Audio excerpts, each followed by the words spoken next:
இன்றைய குத்துபா பேருரையில் இஸ்லாம் காட்டித்தந்த உதுஹியா என்ற தலைப்பினூடாக நாளைய தினம் யௌமு நஹராக இருப்பதனால் இன்றைய தினம் பிறை 9க்குரிய 2 வருடங்கள் பாவங்கள் மன்னித்து நன்மைகள் எழுதப்பட்டு மிகப்பெரிய சிறப்புக்குரிய நாளாக பிறை 9க்குரிய அரஃபாவில் நாம் இருந்து கொண்டிருக்கிறோம். சில உறவுகளுக்கு இன்றைக்கு பெருநாள் தினமாக இருக்கிறது.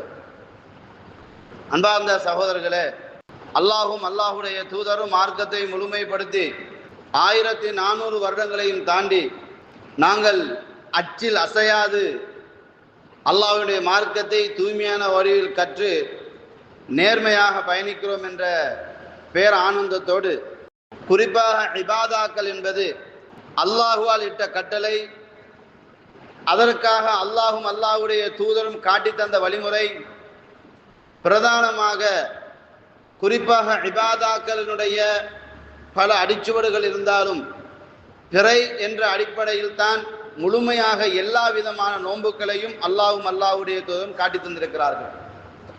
எனவே பிறை 9 ஆகும் போதுதான் அந்த பிறை 9க்குரிய சிறப்பாகத்தான் அரஃபாவினுடைய நோன்பு இருக்கிறது. அது 2 வருட பாவங்களை மன்னித்து முன் சென்ற ஒரு வருடம் பின்னாடி வரக்கூடிய ஒரு வருடத்தின் பாவங்களை அது மன்னித்து விடும் என்ற சிறப்பம்சத்தை அல்லாஹ்வுடைய தூதர் சொன்னார்கள். அல்லாஹ்வுடைய தூதர் செய்த ஹஜ்ஜின் போது அவர்கள் நோன்பு பிடிக்கவில்லை. சஹாபாக்கள் சந்தேகப்பட்ட போது ஹாஜிகள் நோன்பு பிடிக்க கூடாது, சிரமத்தை கருத்தில் கொண்டு அந்த வாசகத்தை ரசூலுல்லாஹ் சொன்னார்கள். எனவே நபிகள் பெருமானார் ஸல்லல்லாஹு அலைஹி வஸல்லம் அவர்கள் மதீனாவில் 9 வருடங்கள் இருந்தார்கள். அந்த 9 வருடமும் அல்லாஹ்வுடைய தூதர் பிறை 9இல் தான் நோன்பு பிடித்தார்கள். எனவே லக்கத கான லக்கும் ஃபீ ரசூலில்லாஹி உஸ்வத்துன் ஹஸனா, அல்லாஹ்வுடைய தூதருடைய வழிகாட்டுதல் மிகவும் கச்சிதமாக இருப்பதனால் அதுவே எங்களுக்கு சிறந்த வழிகாட்டுதலாக இருக்குது என்பதையும் ஞாபகப்படுத்தி கொண்டவனாய், நாளைய தினம் நாம் சந்திக்கக்கூடிய நாள் மிகவும் முக்கியமான ஒரு நாள், யௌமுன் நஹர் என்று சொல்லப்படும். இந்த யௌமுன் நஹர் என்பது நாட்களில் அல்லாஹ்வுக்கு மிகவும் விருப்பமான ஒரு நாள் என்றார்கள் நபிகள் பெருமானார் ஸல்லல்லாஹு அலைஹி வஸல்லம். 10 நாள் செய்த இபாதாக்கள் அல்லாஹ்வுக்கு ரொம்ப விருப்பம். அந்த 10லும் மிகச் சிறந்த நாளாக யௌமுன் நஹர் இருக்கிறது. அந்த 10க்குள்ளும் 9ஆம் நாள் மக்களுக்கு அல்லாஹ் பாவ மன்னிப்பு கொடுக்கக்கூடிய, மக்களுக்கெல்லாம் இபாதாவில் ஆர்வத்தை ஏற்படுத்தி அதனூடாக அவர்களை விமோசனம் படுத்தக்கூடிய ஒன்றாக 9ஆம் நாள் இருக்கிறது. பிறை 9 இருக்கிறது. பிறை 10 இறை திருப்தியை முதன்மைப்படுத்தக்கூடிய அடிப்படையில் யௌமுன் நஹர் இருக்கிறது. அல்லாஹ்வுடைய தூதர் சொன்னார்கள், நாட்களில் அல்லாஹ்வுக்கு மிகவும் விருப்பமான நாள் யௌமுன் நஹர் என்று சொன்னார்கள். எனவே இந்த யௌமுன் நஹரை நாம் எப்படி கைக்கொள்ள வேண்டும், அல்லாஹ்வுடைய தூதர் எப்படி வழிகாட்டி இருக்கிறார்கள் என்பதை நாங்கள் ஆதாரபூர்வமாக கற்றுக்கொள்ள வேண்டும். ஏனென்று சொன்னால் அல்லாஹ்வுடைய தூதர் 3 விடயத்தை தன்னகத்திலிருந்தே எடுத்துக்கொள்ளுங்கள் என்றார்கள். அதில் ஒன்று அந்நிகாஹு மின் சுன்னதி ஃபமன் ரகிபன் சுன்னதி ஃபலைஸ மின்னி, திருமணம் என்பது எனது வழிகாட்டுதல், எனது வழிகாட்டுதலை யார் மீறுவார்களோ அவர்களுக்கும் எனக்கும் எந்த சம்பந்தமும் கிடையாது என்று ரசூல் ஸல்லல்லாஹு அலைஹி வஸல்லம் சிக்னேச்சர் வைத்து விட்டார்கள். அடுத்ததாக சொல்கிறார்கள், ஸல்லு கமா ரஅய்துமுனி உஸல்லி, என்னை எவ்வாறு தொழ கண்டீர்களோ, எந்த அடிப்படையில் நான் தொழுகை செய்து உங்களுக்கு மெசேஜாக கரெக்டாக சஹீஹாக கிடைத்திருக்கிறதோ அந்த அடிப்படையில் தொழுங்கள். ஸல்லு கமா ரஅய்துமுனி உஸல்லி, என்னை எவ்வாறு தொழ கண்டீர்களோ அவ்வாறு தொழுங்கள். அப்ப ரசூலுல்லாஹை நேரடியாக கண்ட சஹாபாக்கள் இப்படித்தான் ரசூலுல்லாஹ் தொழுதார்கள் என்ற செய்தி அச்சொட்டாக பதிவு செய்யப்பட்டுள்ளது. எனவே வஅலமு அன்ன ஃபீக்கும் ரசூலல்லாஹ், அறிந்து கொள்ளுங்கள் அல்லாஹ்வுடைய உங்களுக்கு முன்னால் இருக்கிறார். அந்த முன்மாதிரியை வைத்து சஹாபாக்கள் ஃபாலோ பண்ணினார்கள். சஹாபாக்களுடைய நடைமுறை எடுத்துக்கொள்ளுமாறு அல்லாஹ் சொல்கிறான். அந்த அடிப்படையில் சஹாபாக்கள் தொழுத முறையில் அல்லாஹ்வுடைய தூதர் இப்படித்தான் தொழுதாக என்றது சந்தேகத்துக்கிடமின்றி நிரூபிக்கப்பட்டதனால் ரசூலுல்லாஹ் தொழுவதை போன்று தொழ வேண்டும். அதுக்கு மாற்றமாக மதுஹபு கருத்துக்களையோ மகான்கள் கருத்துக்களையோ தனிமனித சிந்தனைகளை நுழைத்தால் ஃபஹு பாத்தில், அது நிராகரிக்கப்படும். 3வது ரசூலுல்லாஹ் சொன்னார்கள், ஹுது அன்னி மனாசிகக்கும், ஹஜ்ஜு உம்ரா என்ற அடிப்படையிலான எல்லா விதமான கிரிகைகளையும் என்னிலிருந்து நீங்கள் எடுத்துக்கொள்ள வேண்டும். நபிகள் நாயகம் ஸல்லல்லாஹு அலைஹி வஸல்லம் அரபாவில் நோன்பு பிடிக்கவில்லை என்றால் எப்படி நோன்பு பிடிப்பது?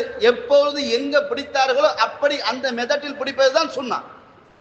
குது அன்னி மனாசிகக்கும், என்னிலிருந்து ஹஜ் உம்ராவிற்குரிய அடிப்படை கிரிகள் எடுத்துக்கொள்ளுங்கள் என்றால், அல்லாஹுடைய தூதர் அரபாவில் நோன்பு குடிக்கவில்லை, பால் குடித்தார்கள். என்ன நோன்பு குடித்தால் பால் குடிக்க முடியாது, பால் குடித்ததனால் நோன்பு இல்லை. எனவே நோன்பு குடித்தார்கள் என்ற செய்தி மதீனாவில் உறுதிப்படுத்தப்படுகிறது. அதனால் தான் சஹாபாக்கள் சந்தேகித்தார்கள். எனவே பிடிக்கப்பட்ட ரசூலுல்லாஹ்வின் பிறை 9 இருப்பதனால் பிறை 9 அரபாவுடைய நோன்பாக அடிப்படையை நாங்கள் புரிந்து கொள்ள வேண்டும். குது அன்னி மனாசிகக்கும், இந்த அடிப்படையில் தான் அந்த செய்தி வலுப்பெறும் என்பதையும் நாங்கள் புரிந்து கொள்ள வேண்டும். எனவே இன்றைய நாள் எங்களுடைய பாவங்கள் மன்னிக்கப்படுவதற்கான நாள், நரக விடுதலைக்குரிய நாள். எனவே அல்லாஹ்விடத்தில் அதிகமாக நீங்க கேட்க வேண்டிய ஒரே ஒரு செய்தி, ரப்பனா அல்லாஹும்ம ரப்பனா ஆத்தினா ஃபித் துன்யா ஹஸனத்தம் வ ஃபில் ஆখিরাতি ஹஸனத்தம் வ கினா அஸாபனார் என்ற துஆவை மேக்ஸிமம் உங்களுடைய சுஜூதுகளில், அத்தஹியாத்துகளில் துஆ கேட்கும் இருகரங்கள் ஏந்துகின்ற பொழுது இந்த துஆவை நீங்கள் முன்மொழியுங்கள். அதுதான் மிகச் சிறந்தது. அது இன்னும் ஒரு துஆ சொல்லப்படும், அதுக்கார் திக்ர் சொல்லப்படும். நானும் என் முன்னாடி வந்த நபிமார்களும் சொன்னது அப்படின்னு ஒரு துஆ சொல்லப்படும். இந்த துஆ சம்பந்தமான அறிவிப்பாளர் வரிசையில் ஒன்று பலவீனப்படுத்தப்பட்டதாக இருக்கிறது, இன்னும் ஒன்று அந்த பலவீனத்திலிருந்து உடைந்து சரியாக வருகின்ற பொழுது அது பாதுகாக்கப்பட்ட முறை வருகிறது என்ற அடிப்படையில் இமாம் அல்பானி, இமாம் ஷுஐப் அர்னாவுத் போன்ற பெரும் அறிஞர்கள் அது ஹசன் என்ற தரத்தில் அந்த செய்தியை பேசுகிறார்கள். ஏனென்றால் ஒன்றிலிருந்து ஒன்று கனெக்ட் ஆகி வேற ஒரு துருக்கில் தரிக்கா ஒரு பாதையில் வரக்கூடிய இன்னொரு பாதையினூடாக சரியாக அமைவதனால், அதுக்கு ஷவாஹிதுகள் இருப்பதனால் அந்த துஆ ஹசன் என்ற தரத்தை பெறுகிறது. லா இலாஹ இல்லல்லாஹு வஹ்தஹு லா ஷரீக லஹு லஹுல் முல்கு வ லஹுல் ஹம்த் வ ஹுவ அலா குல்லி ஷைஇன் கதீர் என்று அந்த திக்ரை அல்லாஹ்வுடைய தூதர் சொல்கிறார்கள். உடைத்து பார்க்க போனால் ஹதீஸ் பலவீனம், ஒட்டுமொத்தமாக சேர்த்து பார்க்க போனால் ஃபீஹி ஷவாஹித், அதற்கான அனுகூலங்கள் உண்டு.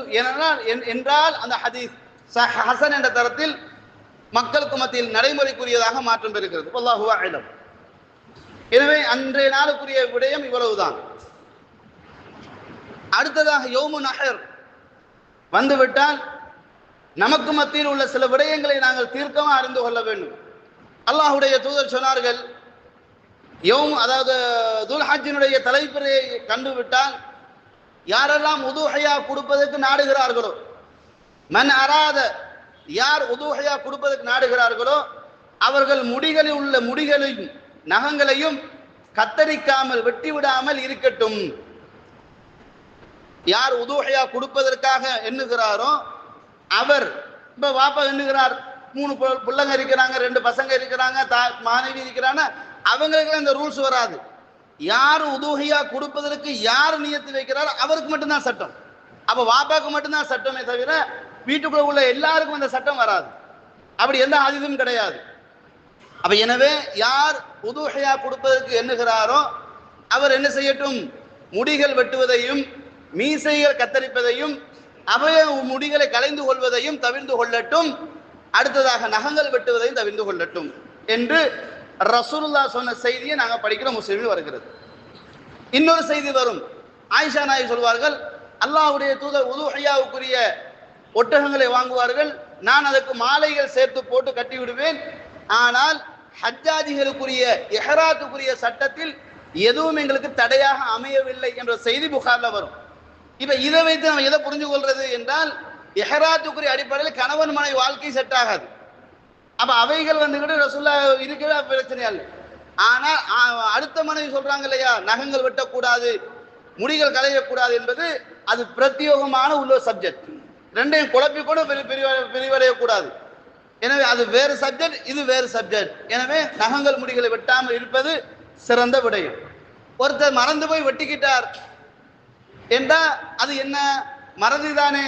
முதல் புரிந்து கொள்ள வேண்டும், மறதியில் வெட்டினாலும் தெரியாமல் வெட்டினாலும் தெரிந்து வெட்டினாலும் ஃபஸ்தக்ஃபிரூஹு, அதுக்கு இஸ்திக்பார் செய்ய வேண்டும்.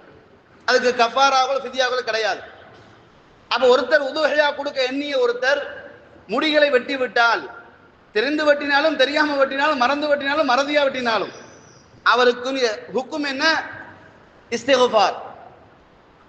இஸ்திக்பார் செய்து கொள்ள வேண்டும். அடுத்ததாக உதுஹியா கொடுக்க எண்ணக்கூடியவர் தான் சம்பாதித்த பணத்தில் இருந்து ஆரோக்கியமானதை விலை கொடுத்து வாங்கி உதுஹையா கொடுக்க வேண்டும். உதுஹையா கொடுக்க வேண்டும். எனவே இதை கடன் வாங்கி கொடுக்கலாமா? அடுத்த மாசம் காசு வரப்புது, அது கன்ஃபார்ம் ஆனது, செக் இருக்குது, மாத்துறதுக்கு 2 கிழமை போகுதுன்னா நீங்க என்ன செய்யலாம், அதுக்கு கைமாற்று எடுக்கலாம். ஆனா அவரோட வசதியே இல்லையா, வளமையா கொடுத்துட்டு வந்துட்டோம், இப்ப லொஸ்ட் ஆயிட்டோம், கொடுக்காட்டி மக்கள் ஏதாவது தப்பா எண்ணிடுவாங்க என்று கடன் வாங்க கூடாது. சொல்ற புரியுதுங்களா? இப்ப செக்கு கையில இருக்குது, மாத்துறது 2 கிழமை இருக்குது, ஆனா நாளைக்கு கொடுத்தாகணும்னா அந்த விஷயம் வேறு. அது ஆல்ரெடி காசு இருக்குது, வர்றதுக்கு லேட் ஆகுது, அவ்வளவுதான்.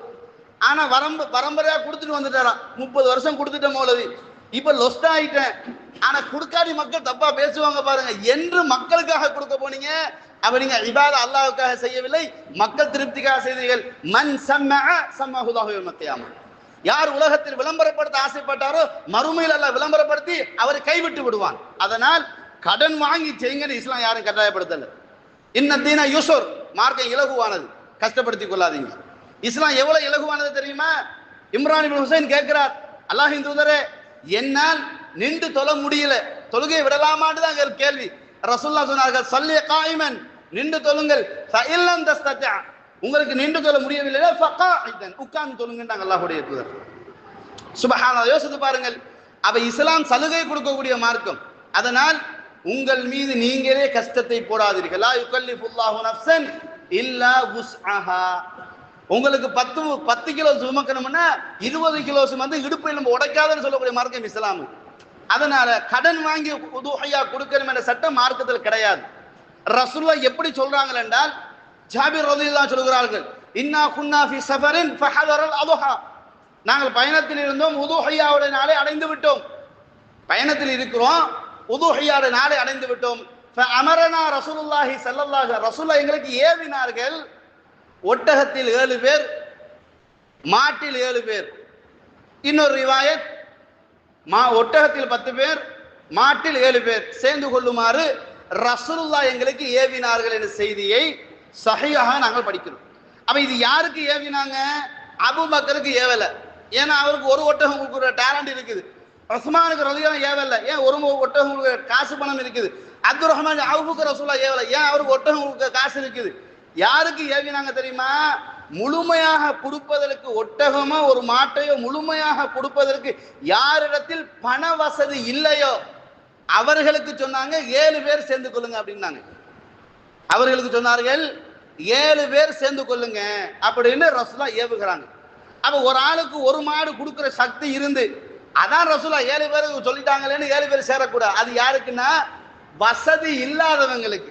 உங்களை பத்தி ரொம்ப அறிஞ்சவன் அல்லாஹு தஆலா, எனக்கு தெரியாது உங்களை பத்தி, ஆனா உங்களை பத்தி அணுவணுவாக தெரிந்து கொண்டவன் யார்? அல்லாஹு தஆலா. அல்லாஹு தஆலா தன் திருமறையில் சொல்கிறான், ஒமை யுஅல்லிம் ஷாயிரல்லாஹ் ஃபஇன்னஹா மின் தக்வல் குலூப். அல்லாஹ்வினுடைய ஞாபக சின்னங்களை கண்ணியப்படுத்துவதுதான் தக்வாவின் மிகப்பெரிய வெளிப்பாடு. அப்ப நீங்க கூட்டு சேர்றீங்க, வசதி இல்லைன்னா பரவாயில்லை, வசதி இருந்து நீங்க கூட்டு சேர்ந்தால் அல்லாஹ்வுடைய அந்த சிறப்பம்சத்தில் நீங்கள் கூட்டு சேர்றீங்க. தனித்து நின்று உங்களால் செயல்பட முடியாத கோழைகளாக மாறுறீங்க. அப்படி இருக்கக்கூடாது. இபாதாவில் தெனாவட்டாக இருக்கணும், தைரியமாக இருக்கணும். இஸ்லாம் அதைத்தான் விரும்புகிறது, இஸ்லாம் அதைத்தான் எதிர்பார்க்கிறது. உங்களுக்கு ஒருத்தருக்கு இன்னைக்கு 12 மணிக்கு 1 கோடி ரூபாய் காசு கிடைக்குதுன்னு ஒரு மெசேஜ் வருது. தனிமையில் வந்தால் 1 கோடி, கூட்டு சேர்ந்து வந்தால் 10 லட்சம் என்றால் பரவாயில்ல, 10 பேருக்கு உதவியா 10 பேர் சேர்ந்து கூட்டிட்டு போவீங்களா? ஒருத்தனுக்கு தெரியாம டிக்கெட் போட்டு ஓடுவீங்களா? காசுன்னு வரக்குள்ள பல்ல விழிச்சிட்டு ஓடுறோம் இல்ல, இதுதான் நன்மைக்கும் இருக்கணும், இதுதான் நன்மைக்கும் இருக்க வேண்டும். ஏன் தெரியுங்களா? இங்க விடவும் அங்க வந்துக்கிட்டு ஸ்டாண்டர்ட் வேற வித்தியாசமா இருக்கும். அந்த ஸ்டாண்டர்ட் தான் நம்ம ஆசை வைக்கணும். அங்க கிடைக்கிற ஸ்டாண்டர்ட் இருக்குல்ல, அதுக்கு தான் நம்ம ஆசை வைக்கணும். அப்ப எனவே உங்கள்கிட்ட வசதி இருந்தா அந்த வசதியை நீங்க என்ன செய்யுங்க, வெளிப்படுத்துங்க. அல்லாஹு தஆலா தன் திருமறையை சொல்கின்ற பொழுது, யா அய்யுஹல்லதீன ஆமனு, ஈமான் கொண்ட விசுவாசிகளே, அன்ஃபிகு மின் தய்யிபாத்தி மா கஸபதும் வ மிம்மா அக்ரஜ்னா லக்கும் மினல் அர்தி, பூமியிலிருந்து நாங்கள் உங்களுக்கு வெளியாக்கியதிலும் நீங்கள் கையால சம்பாதித்தீர்களே, சம்பாதித்ததில் நல்லதை அல்லாஹ்வின் பாதையில் தர்மம் செய்யுங்கள். அப்ப அடுத்ததுனே கெட்டதை தர்மம் செய்யாதீங்க. ஒருத்தன் கெட்ட பொருளை, அசடான பொருளை, அருவருக்கத்தக்க பொருளை இதை வாங்கணுமா வாங்கக்கூடாதான்ற ரெண்டாம் பட்ச செய்தியோடு உள்ள ஒரு பொருளை ஒருத்தன் கூட கொண்டு தந்தால் கண்மூடித்தனமாக விரும்பி வாங்குவீங்களான்னு நல்லா கேட்கிறான். வாங்க மாட்டோம்லங்க. அந்த மாதிரி அல்லாஹ் பாதையில் நீங்க தர்மம் செய்யும் போது, குர்பான் கொடுக்கும் போது மெலிந்த மாடுகளை, ஊனமுற்ற ஆடுகளை, ஒதுக்கப்பட்ட இந்த மிருகங்களை நீங்க என்ன செய்யக்கூடாது? அல்லாஹின் பாதையை நீங்கள் குர்பான் கொடுக்க கூடாது. அப்ப குர்பான் கொடுக்கக்கூடிய மாடு கொழுத்ததாக இருக்க வேண்டும். குர்பான் கொடுக்கக்கூடிய ஆடு மாடுகள் நோயற்றதாக இருக்க வேண்டும். குர்பான் கொடுக்கக்கூடிய ஆடு மாடுகள் ஆரோக்கியமாக இருக்க வேண்டும். அதற்கு காது செவிடாக இருக்கக்கூடாது, கண்ணு உருடாக இருக்கக்கூடாது, கொம்பு உடைந்திருக்கக்கூடாது, காது வெட்டப்பட்டிருக்கக்கூடாது, ஊனமுற்றதாக அவைகள் இருக்கக்கூடாது என்பது உதுஹியா கொடுக்கக்கூடிய பிராணியின் பிரதான சட்டங்கள். அது ஆரோக்கியமாக பார்ப்பதற்கு, பார்வைக்கு அழகாக இருக்க வேண்டும். சொல்லுவாங்கல்ல, கண்ணு சாப்பிட்டா தான் வாய் சாப்பிடும்னு, பார்வைக்கு அழகாக இருக்க வேண்டும். அடுத்தது, குர்பான் கொடுக்கக்கூடிய ஒருத்தர் பிறை முதலுக்கு முன்னாடிக்கே என்ன செஞ்சிடணும்? வச்சிடணும். ஒருத்தருக்கு பிறை 5வது நாள், அது வரைக்கும் காசு இருக்கல, அப்பதான் அவருக்கு காசு ஒரு 5 லட்சம் கிடைக்குது. அல்ஹம்துலில்லாஹ், இதுல ஒரு மாட்டை கொடுத்துருவோம். பிறை 5ல நீயத்து வைக்கலாம், வைக்கலாம், தாராளம் வைக்கலாம். ஏன்னா அது வரைக்கும் அவர்கிட்ட காசு இல்லை, காசு கிடைச்சி வச்சுட்டார், அது வைக்கலாம், பிரச்சனையே கிடையாது. வைக்கலாம், பிரச்சனையே கிடையாது. அடுத்து நம்ம கொடுக்கின்ற பொழுது எப்பொழுதுமே ஆரோக்கியமான அம்சங்களை என்ன செய்ய வேண்டும்? கொடுக்க வேண்டும் என்ற செய்தியை இந்த இடத்தில் நம்ம பதிவு செய்து கொள்ள வேண்டும். அடுத்ததாக, இப்ப உதுஹியா கொடுக்கிறோம் இல்லைங்களா? இந்த உதுஹியா கொடுக்கும் போது அது ஆரோக்கியமா இருக்கணும். உதுஹியா கொடுப்பவங்களுக்கு இதுல என்ன பெனிஃபிட் இருக்குது? ஒட்டகம் கொடுக்க, பொதுவாகவே உதுஹியாவில் மிகச் சிறந்தது ஒட்டகம் தான். அடுத்தது மாடு, அடுத்ததுதான் ஆடு. நீங்க ஹதீஸை படிக்கலாம்ல, யார் ஒருத்தர் வெள்ளிக்கிழமையில் முன்னாடி முதல் கட்டமாக வந்தால் அவர் அல்லாஹின் பாதையில் ஒரு ஒட்டகத்தை குர்பான் கொடுத்த நன்மை பெற்றுக் கொள்கிறார். அப்ப ரசூலுல்லாஹ் எதை முற்படுத்துறாங்க? குர்பான் மிகச் சிறந்த ஒட்டகம், 2வது மாடு, 3வது ஆடு. ஆனா ரசூலுல்லாஹ் கொடுத்தது ஆரம்பத்தில் ஆடு தான் கொடுத்தாங்க. 2 ஆடுகளை வாங்கினார்கள். ஒரு ஆட்டை தனக்கு தன் குடும்பத்துக்கும் கொடுத்தார்கள். 2வது ஆட்டை தன் சமூகத்தில் உதுஹியா கொடுக்காதவர்களுக்காக கொடுத்தார்கள். அல்லாஹ்வுடைய தூதர் தன் சமூகத்தில் கொடுக்காம வசதி இல்லாமல் இருந்தார்களே, அவர்களுக்காக இன்னொரு ஆட்டை ரசூல் அறுத்தார்கள் செய்தியை அன்னை ஆயிஷா மற்ற அனஸ் பின் மாலிக் ரலியல்லாஹு அன்ஹுமா சொல்றாங்க. செய்தி நம்ம படிக்கிறோம். அப்ப அதனால ஆரம்பத்தில் ரசூலுல்லாஹ் கொடுத்தாங்க, பின்னாடி ரசூலுல்லாஹ் வசதி வந்ததுக்கு பின்னாடி ஒட்டகங்களை கொடுத்தார்கள். அப்ப எனவே நம்ம தெளிவா புரிந்து கொள்ளணும், வசதி உள்ளவன் ஒட்டகம் கொடுக்கணுமாக தான் ஒட்டகம் தான் கொடுக்கணும். நம்ம நாட்டில் ஒட்டகம் இல்லைல்ல. அப்ப எனவே வசதி உள்ளவங்க மாடு கொடுக்கக்கூடிய வசதி இருந்தால் அந்த மாட்டுக்கான பணத்தோடு தான் மாட்டை கொடுக்க வேண்டும். மாடு கொடுக்க முடியலையா 7 பேர் சேர்ந்து கொடுத்து கொள்ள வேண்டும். அந்த 7 பேர் சேர்வதற்கான பண வசதி பத்தாம இருக்குதா, ஆட்டை கொடுத்துடும். இன்னைக்கு என்ன நடந்திருக்குன்னா, எல்லாத்தையும் பிசினஸ் மெத்தட்ல பார்த்து உதுஹியாவோட காலம் வருகின்ற பொழுது இந்த உதுஹியாவின் மாட்டையும் ஆட்டையும் டிபலாக மாத்துகிறார்கள். டபலாக மாத்தினா கூட மனச்சாட்சி பரவாயில்லைன்னு சொல்லிடலாம். டிபலாக மாத்துறாங்க. 10,000 ரூபாய் கொடுத்த மாட்டை 40,000 சொல்றான், ஆட்டை 40,000 சொல்றான், 40,000 கொடுத்த மாட்டை 1 லட்சம் சொல்றான். இவனுக்கே மனசால வேதனைப்படுகிறது, கவலைப்படுறான். அடே இபாதாவுக்குரியது ஏன்னா இந்த மாதிரி பிசினஸா மாத்திரம். பிசினஸ் ஹலால் தான், ஹராம் கிடையாது.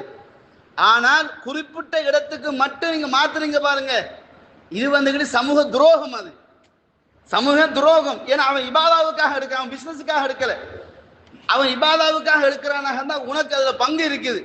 ஏனென்றால் மன் சன்ன சுன்னத்தன் பில் இஸ்லாம், இஸ்லாத்தில் ஒரு நல்ல காரியத்துக்கு வழிகாட்டினா அதுக்குரிய கூலி உனக்கும் உண்டு.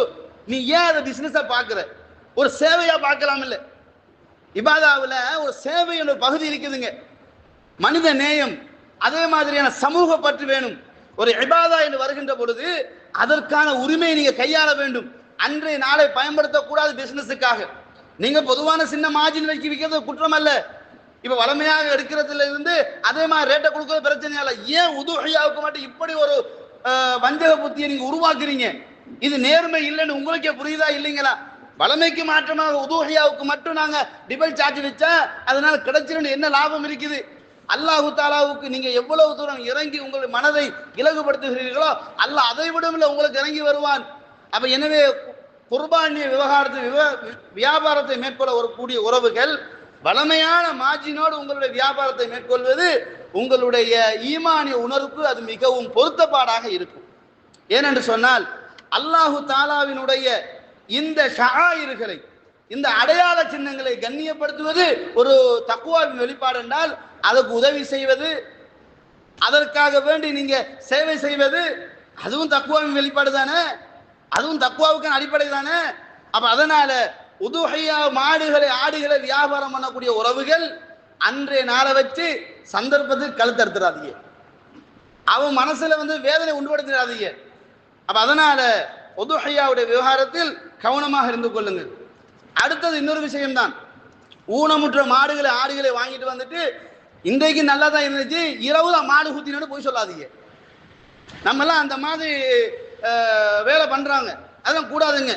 நீங்க எடுக்கும் போது ஆரோக்கியம் எடுத்துருங்க, காட்டும் போது ஆரோக்கியமானதை காட்டுங்க. ஒன்றை காட்டி ஒன்றை விற்காதீங்க. மோசடி இஸ்லாத்துல ஹராம். மன் கஷ பரைசம் இன்ன, மோசடி செய்தவன் என்னை சார்ந்தவன் ரசூலா ஒதுக்கிட்டாங்க. ரசூலா ஒதுக்கின சமூகமா மாறிவிடாதீர்கள். வியாபாரிகள் நாளை மறுமையில் கெட்டவர்களாக தான் எழுப்பப்படுவார்கள், தக்குவாவோடு உள்ளவர்களை தவிர என்று ரசூலா சொன்னார்கள். அதையும் உங்களுடைய கவனத்துக்கு கொண்டு வருகிறேன். எனவே உதுஹையாவுக்கான மாடுகளை நீங்கள் வியாபாரம் செய்யும் போது எதை ரசூலுல்லாஹி ஸல்லல்லாஹு அலைஹி வஸல்லம் அவர்கள் கவனிக்குமாறு சொன்னார்களோ அதை உணர்வு ரீதியாக கவனித்துக் கொள்ளுங்கள், உணர்வோடு கவனித்து கொண்டு வந்து கொடுங்கள். வியாபாரம் தானே, எப்படி வேண்டுமானாலும் கொடுத்து விடலாம் என்று உங்களை நீங்களே ஏமாற்றிக் கொள்ளாதீர்கள். ஏனென்றால் அல்லாஹ்வை உங்களால் ஏமாற்ற முடியாது, உங்களை மட்டுமே உங்களால் ஏமாற்றிக் கொள்ள முடியும் என்பதை உங்கள் கவனத்துக்கு நம்ம கொண்டு வர்றோம். அதே மாதிரி இந்த உதுஹையா கொடுக்கும் போது நபிகள் பெருமானார் ஸல்லல்லாஹு அலைஹி வஸல்லம் பிரிந்து கொடுங்கள், தனித்தனியாக கொடுத்து கொள்ளுங்கள் என்று ரசூலா எங்கேயுமே ஏவினது கிடையாது.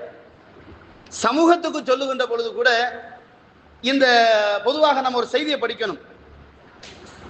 யதுல்லாஹி மஅல் ஜமாஅ, யதுல்லாஹி மஅல் ஜமாஅ, கூட்டாக இருக்கும்போது அல்லாஹ்வின் பரக்கத் நேரடியாக கிடைக்கும்.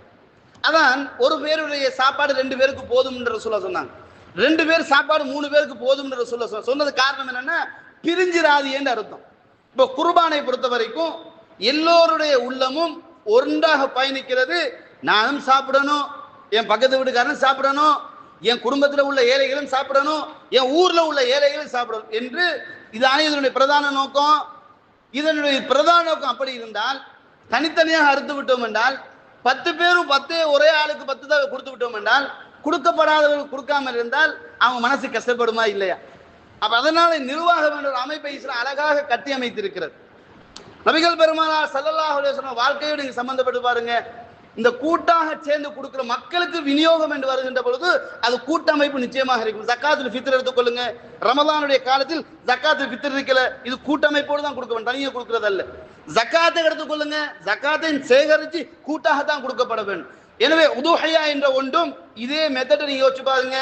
கூட்டாக சேர்ந்து கொடுக்கின்ற பொழுதுதான் யாருக்கு எது சேரணும் என்ற முடிவை அழகாக எடுத்துக்கொள்ளலாம். நம்ம நிர்வாகத்தோடு நம்ம பள்ளிக்கு கட்டுப்பட்ட பொதுமக்கள் எத்தனை பேர் என்கின்ற அந்த அஜெண்டாவை அழகாக தொகுத்து கொள்ளலாம்.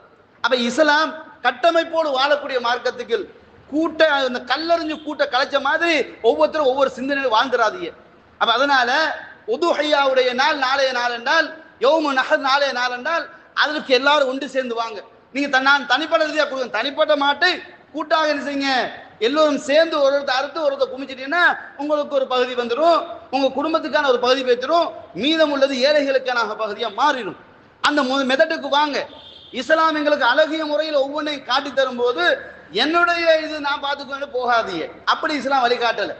எல்லோருடைய உணர்வை மதித்த மார்க்கம் இஸ்லாம் தான். எல்லோருடைய மானத்திலையும் பாதுகாப்பதற்கு முதலிடம் பாதுகாப்பு கொடுத்த மார்க்கம் இஸ்லாம் தான். எனவே உணர்வை மதிப்பதை போல பாதுகாப்பு உணர்வு, அதாவது மான ரீதியான பாதுகாப்பை இஸ்லாம் கொடுத்ததை போல அடுத்தவனுடைய பசியையும் இஸ்லாம் மதித்து வாழ்ந்த மார்க்கம் இஸ்லாம். அடுத்தவனுடைய பசியிலையும் இஸ்லாம் உணர்வோடு நடந்து கொண்ட மார்க்கம் இஸ்லாம். அதனால் அன்பார்ந்த உறவுகளை, குர்பான் கொடுக்கும் போது ஒன்றாக சேர்ந்து கொடுப்பேன்னு வச்சுக்கோங்களேன், அந்த இடத்துல எல்லாரும் ஒன்று சேர்ந்துடும் பாருங்க. அப்ப சமத்துவம் கூடுது பாருங்க. நமக்கு மத்தியில் பிளவுகளை ஷைத்தான் தோக்கடித்து ஓடுவான் பாருங்க.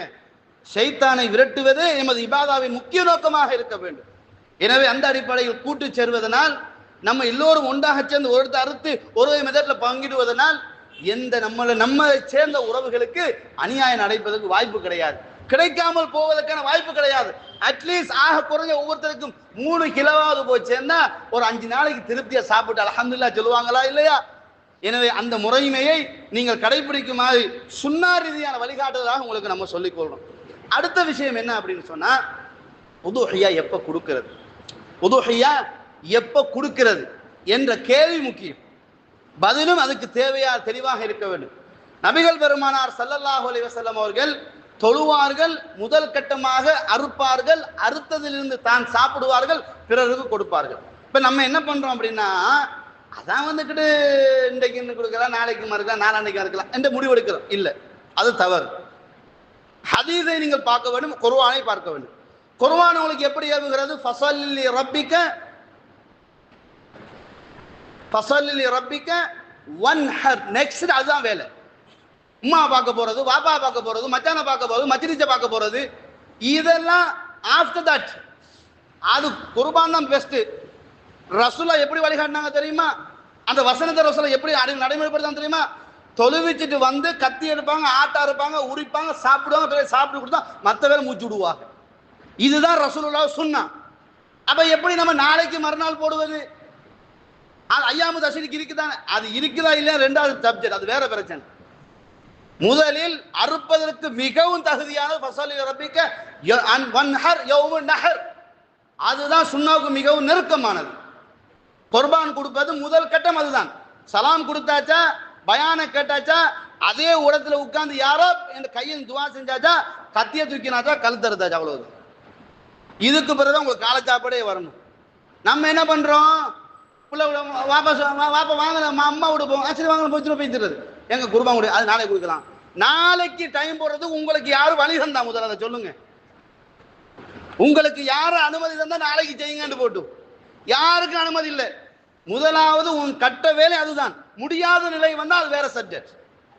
முடியலங்க, 100 மாடு வந்துட்டு அறுக்க முடியல, டைமிங் பண்ண 6 மணியோட அறுக்க டைம் முடிஞ்சுது, அடுத்த நாள் காலையில் தான் டைம் கிடைக்குதுன்னா அது வேற சப்ஜெக்ட். அது நாட்டு சட்டத்தோட அதுக்கான ரூல்ஸ் அண்ட் ரெகுலேஷனை ஃபாலோ பண்ணணும், அதுதான். சரிங்களா? அப்ப எனவே அறுக்கக்கூடிய நேரம் இருந்தும் அசால்ட்டா விடுவது இபாதாவில் நீங்கள் காட்டும் பொடுபோக்குத்தனம். இபாதாவில் பொடுபோக்குத்தனம் காட்டாதீர்கள். இபாதாவில் பொடுபோக்குத்தனம் காட்ட யாரு தெரியுமா? யாரு தெரியுமா? முனாஃபிக். இது நான் சொல்ல, ரப்புல் ஆலமீன் சொல்கிறான், வைதா காமு இலா ஸலாத்தி காமு குஸாலா. தொழுகைக்கு அவர்கள் வந்தால் சோம்பேறியாக நிற்பார்கள். எனவே பொடுபோக்குத்தனம், சோம்பேறித்தனம் முனாஃபிக்கின் பண்பு. எனவே நாளைக்கு செய்வோம், நாளை மறுநாள் செய்வோம் என்று நீங்கள் இடம் போட வேண்டாம். உங்களுக்கு நெருக்கடியான நேரம் வந்தாலே தவிர நீங்க யார் நினைத்துக் கொள்ளக்கூடாது. அது யாருமே அப்படி பேசல, யாரும் பேசல, அதான் நான் பேசினேன். இல்லை, யாரும் பேசினா தான் மார்க்க சட்டமாகுமா? 10 வருஷம் மதீனாவில் படிச்சு 20 வருஷம் அஸ்ஹர்ல படிச்சு வந்து அப்ப பேசினா மட்டும்தான் சத்தியமாகுமா? சத்தியம் யாரும் சொன்னாலும் சத்தியமாகும், எப்படி சொன்னாலும் சத்தியமாகும். அல்லாஹ்வுடைய தூதருக்கு அல்லாஹ் இறக்கிய வசனம் ஃபஸல்லி தொழு. அப்ப முதலாவது யௌமுன் நஹரின் முதல் அடிப்படை தொழுகை, அதெல்லாம் வேற எதுவும் வராது, தொழுகை. அடுத்ததா வன்ஹர், தொடர்ந்து நீ என்ன செய்ய வேண்டும்? அறுத்து பலியிட வேண்டும். இது சட்டம், அம்ருல்லாஹ், அல்லாஹ்வின் கட்டளை.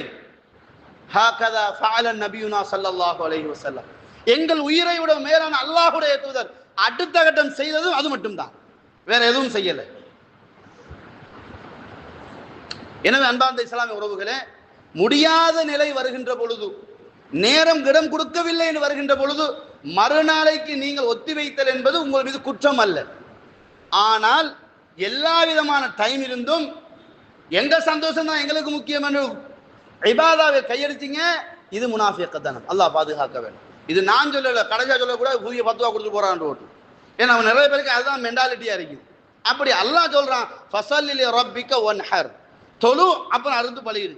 அல்லாஹ்வுடைய வாழ்க்கையை பாருங்க. ரசூலா தொழுவிப்பார்கள், கத்தி எடுப்பார்கள், ஆட்டை அறுப்பார்கள், தான் சாப்பிட்டு அடுத்தவங்க கொடுப்பார்கள். இதுதான் ஹதீஸ். இதை மீறி எந்த ஹதீஸையும் நான் படிக்கவில்லை. வல்லாஹு அலம். முடியவில்லை என்று வந்தால் அடுத்த நாளைக்கு ஒத்தி வைப்பது குற்றம் அல்ல.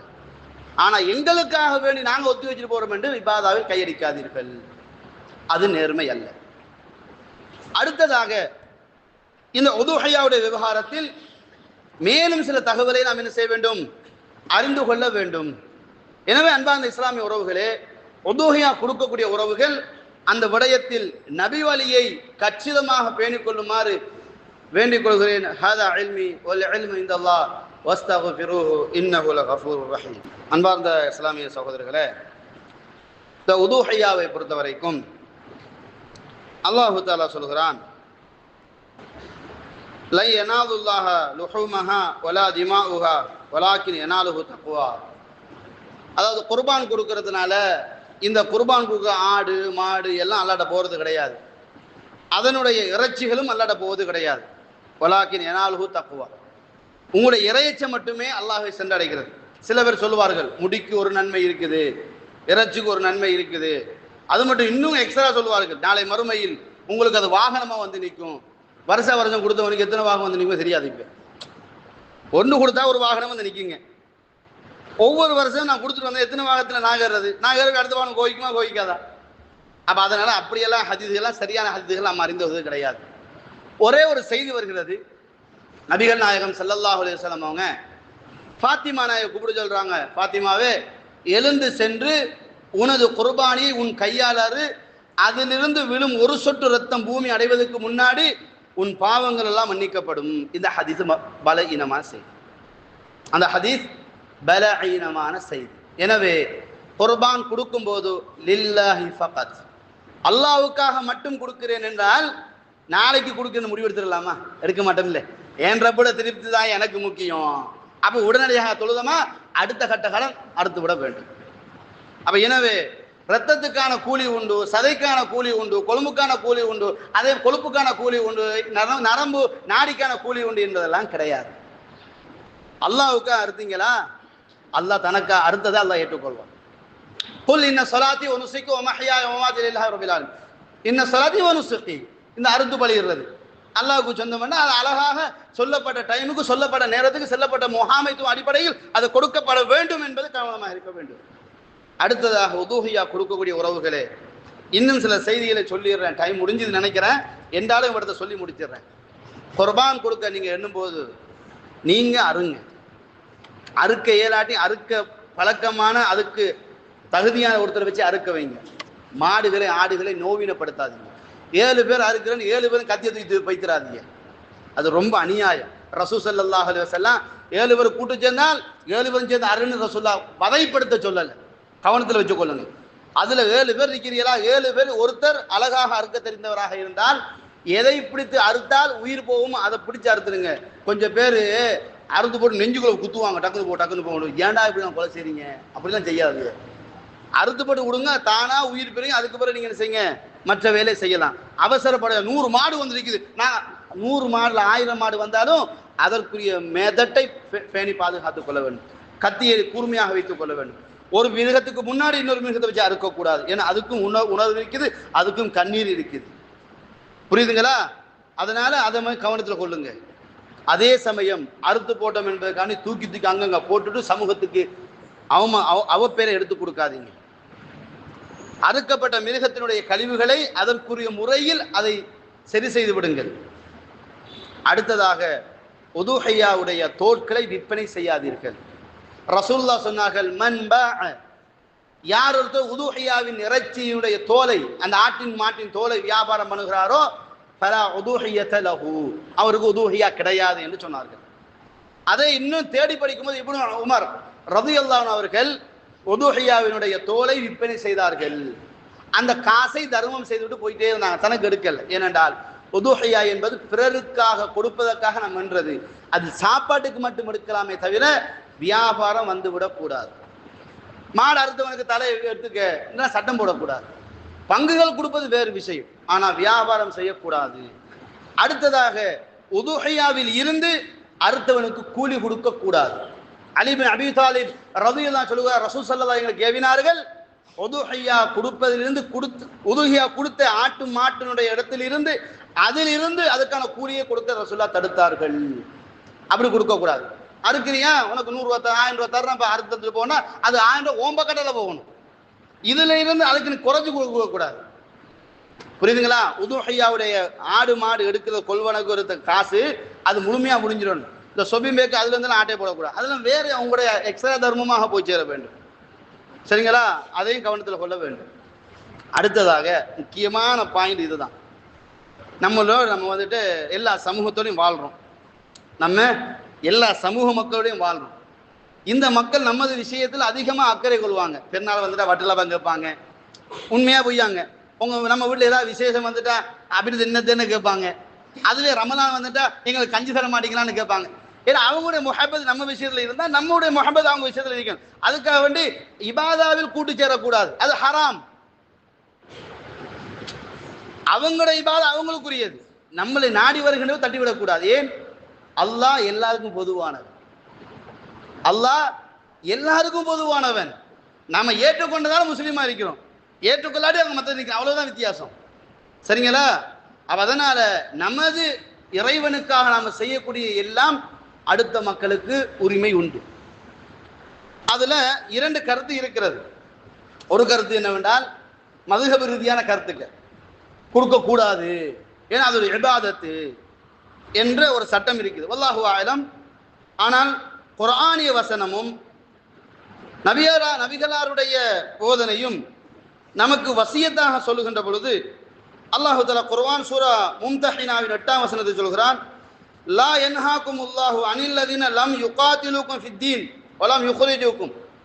மார்க்க அடிப்படையில் உங்களுக்கு எதிர்ப்பாக செயல்படாமலும் வீடுகளை விட்டு உங்களை விரட்டாமல் இருந்தார்களே, அவர்கள் விவகாரத்தில் எந்த பிரச்சனையும் கிடையாது. அப்ப யாரெல்லாம் இஸ்லாத்துக்கு எதிர்ப்பாக செயல்படுகிறார்களோ அவர்களை கைவிட்டு விட வேண்டும்.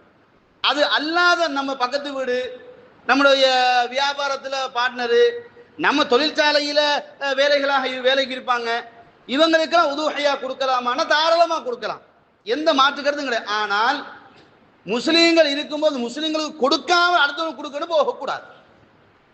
நம்ம உறவு நமக்கு எடுக்கணும், நம்ம அண்ணன் தம்பிக்கு கொடுக்கணும், நம்ம பக்கத்து வீட்டுக்கு கொடுக்கணும். அதே மாதிரி நம்ம வீட்டில் சேவண்டா இருக்கிறாங்க, அவங்களுக்கு ஒரு வருஷம் கொடுக்கலாம். நம்ம முஸ்லீம்களுக்கு கொடுக்க கூடாது, அது உங்களுக்கு கொடுக்க கூடாது. அப்படியெல்லாம் இஸ்லாம், அப்படியெல்லாம் இஸ்லாம். அப்ப நம்ம பக்கத்து வீட்டில் ஒரு முஸ்லீம் அல்லாத ஒரு உறவு இருக்கும், அந்த உறவுக்கு இஸ்லாத்தையும் சொல்லணும், நம்ம நல்ல பண்பையும் காட்டணும். ஜகாத்தில் ஒரு பகுதி இருக்குது. என்ன பகுதி? ஒரு முஅல்லஃபத்துல் குலூப். இவங்க யாரு? இஸ்லாத்துக்கு வந்தவங்களா? இஸ்லாத்துக்கு வந்தவங்க முஸ்லீம் ஆயிடுவாங்க. முஅல்லஃபத்துல் குலூப்னா யாரு?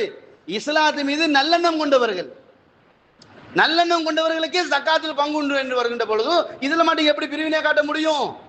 முடியாது. இல்ல, தாராளமா கொடுக்கலாம். பக்கத்து வீட்டுக்காரன் அந்நிய அடுத்த சமூகமாக இருக்கும். நமது நடத்தை தேவை. எப்படி என்றால் மாசால ஜிப்ரீல் என்னிலிருந்து தகர்ந்து செல்லவில்லை. எதுவரைக்கும்? அண்டை வீட்டார்களை பேசிக்கொண்டே இருந்தால் என்னுடைய வராதத்தில் அண்டை வீட்டார்கள் உரிமை கொண்டாடுவார்களோ என்று நான் பயப்பட்டேன் என்றாங்க அல்லாஹ்வுடைய தூதர். அப்ப அப்படி ஒரு பயத்துக்குரிய அண்டை வீட்டுக்கு கொடுக்காமல் தனியே தின்பது மனித நேயமா? இல்ல அதுதான் இஸ்லாமான்னு நான் கேட்கிறேன். இமாம் ஷாஃபி ரஹ்மத்துல்லாஹி சொல்வாங்க, நேரடியாக சொல்லுகின்ற பொழுது கூடாது, ஆனா நீ அதை சதக்கா என்று அன்பளிப்பு என்று மாத்தி என்னத்தை கொடு அப்படின்னு இமாம் ஷாஃபி சொல்லுவாங்க. எப்படி சொன்னாலும் கொடுக்க தான் எல்லாரும் சொல்லியிருக்கிறாங்க. யாருதான் கருத்து வேறுபாடு பட்டாலும் முடிவாக சொல்லும் போது கொடுக்காதன்னு சொல்ல மாட்டாங்க. உன் நியத்தை மாத்தி கொடுத்துரு. ரசூலுல்லாஹ்வுக்கு சதக்காவும் ஹராமு ஜகாத்து ஹராமு. நான் நினைக்கிறேன் பரீரா என்ற ஒரு பெண்மணி ரசூலுல்லாஹ்வுக்கு ஒரு இறைச்சி கொடுக்குறாங்க. அப்ப ஆயிஷா நாய் கேட்கிறாங்க, இல்லை அவருக்கு சதக்கா தானே கிடைச்சிச்சு. அவருக்கு சதக்கா, அவர் நியத்தை மாத்தினா எனக்கு நன்கொடை அப்படின்னாங்க. அவர் நன்கொடையாக தான் எனக்கு தந்தார், எனக்கு அவரோட நியத்து நன்கொடையாதனால எனக்கு அது என்னது நன்கொடையா மாறிட்டுனாங்க ரசூலுல்லாஹ். அந்த மாதிரி இமாம் ஷாஃபி சொல்றாங்க, நீங்க நியத்தை மாத்தி கொடுத்துருங்க. நம்ம என்ன சொல்றோம் அப்படின்னா, நீ நியத்தை மாத்தினா எந்த மாதிரி பிரச்சனையே கிடையாது, கொடுப்பது உனக்கு உரிய மனித நேயம், தாராளமா கொடுக்கலாம். கொடுப்பது என்ன? மனித நேயம். இஸ்லாம் அடுத்தவனை பசியில போட்டு நம்மளை நிம்மதியா வாழ சொல்லல. இஸ்லாம் அண்டை வீட்டான் பற்றி விசாரிக்கப்படுவா என்பது மார்க்க தீர்ப்பு. அதனால இந்த உதுஹியாவுடைய இறைச்சி கொடுக்கிறது எந்த தவறும் கிடையாது. ஆனா நம்மள மக்களை பசியில போட்டுட்டு அடுத்த மக்களை பேர் வாங்குறதுக்காக அலையக்கூடாது. இவைகள் தான் கவனத்தில் கொள்ள வேண்டும். அதே மாதிரி இமாம் இப்னு குதாமா ரஹிமஹுல்லாஹ் அவர்கள் சொல்கின்ற பொழுது தன் முகையில 9வது ஜுஸ்ல 450 பக்கம் சொல்றாங்க, வயஜூஸ் எது யஜூஸான் அயுதிம மின்ஹா காஃபிரன். உதுஹியா இறைச்சி இஸ்லாத்தின் நிராகரிப்பாளர்கள் கொடுப்பது என்பது கூடுமானது. ஏனென்று சொன்னால் அந்த இபாதத்து ஒரு தத்தவ்வா, அது ஃபர்லு கிடையாது, அது சுன்னாவானது. ஒரு சுன்னாவான ஒரு இபாதத்தில் நீங்கள் எல்லோருக்கும் பங்கு என்பது உங்களுக்கு குற்றம் கிடையாது. இன்னும் சொல்லுகின்ற பொழுது ஃபஜாஸ இத்ஆமுஹா அஸிம்மி, உங்களுக்கு கட்டுப்பட்டு வாழக்கூடிய முஸ்லீம் அல்லாத மக்களுக்கு கொடுப்பது என்பது உங்கள் மீது குற்றம் கிடையாது என்று பல செய்திகளை சொல்கிறார்கள். ஏனென்றால் தர்மம் என்பது சுன்னாவோடு சம்பந்தப்பட்ட விடயம் அப்படின்னு செய்தி சொல்றாங்க. அதே மாதிரி ஷேக் பிம்பாஸ் ரஹிமஹுல்லாஹ் அவர்கள் சொல்கின்ற ஃபதாவா பிம்பாஸ்ல சொல்கிறார்கள், காபிர்கள் முஸ்லீம் அல்லாத மக்கள், அதாவது எங்களுக்கு எதிர்ப்பாக போர்க்கொடி தூக்காத மக்கள், எங்களுக்கு எதிர்ப்பாக வஞ்சகம் செய்யாத மக்களுக்கு நீங்கள் கொடுப்பது என்பது, அவர்களுக்கு உதவிகள் செய்வது என்பது உங்கள் மீது தடுக்கப்பட்ட காரியம் கிடையாது அப்படிங்கிற செய்தியை நம்ம பார்க்கிறோம். அப்ப அதனால இஸ்லாமிய உறவுகளே, உதுஹையாவின விவகாரங்கள் சுருக்கமான சில செய்தியை உங்களுக்கு நம்ம பகிர்ந்திருக்கிறோம். பல செய்திகள் என்னாடு விடுபட்டிருக்கும். விடுபட்ட செய்திகளை உலமாக்கள்கிட்ட கேட்டு தெரிஞ்சு கொள்ளுங்கள். சொன்னதில் எது சுன்னாவுக்கு மிக நெருக்கமானதோ அதை வாழ்நாளில் நடைமுறைப்படுத்தக்கூடிய வாய்ப்பினை எல்லாம் வல்ல அல்லாஹு தஆலா நம் அனைவருக்கும் தந்தருள்வானாக. ஹாதா இல்மி வல் இல்மு இன்தல்லாஹ் வஸ்தக்ஃபிரூஹு இன்னஹு வல் கஃபூருர் ரஹீம்.